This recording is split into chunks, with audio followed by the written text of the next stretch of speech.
What's up, guys? Just want to make a quick video here showing you something with a Audi A4 2.0 turbo.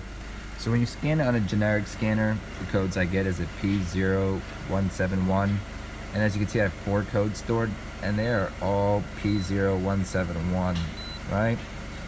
Okay, so for this problem it was a little confusing diagnosing the issue with the P0171, but what I would recommend you could do for an easy diagnostics is come over to your engine bay, and as the car is running you remove the dipstick and listen to the engine change. So as you can hear that the volume of air changed tremendously, and if you try to remove your oil cap you will not be able to remove your oil cap. There's just too much suction. So what I believe is the issue in this case would be your crankcase ventilation valve, which is this unit right over here.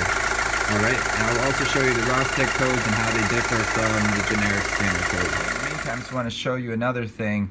Same car that I just showed you with the P0171 being the only code stored, when you use a proper scanner, such as a Rostec in my case, you'll notice that I have 5 fault codes and none of them being P0171.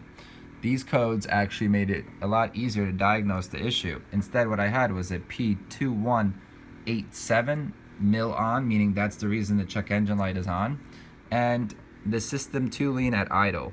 Now, it's the same code by definition, but it is a different code, P code, which would make it a little easier to search and research. So both that's P2187 and P2279 for mil on. The other codes I had stored were intermittent codes, which could be playing off that PCV valve malfunctioning. Just showing you the rest of the codes that I have here. Okay, so I'm going to go ahead and replace that and show you the difference once I replace the PCV valve of how the crankcase vent should sound and how it should be functioning. Alright, thanks for watching. Like and subscribe.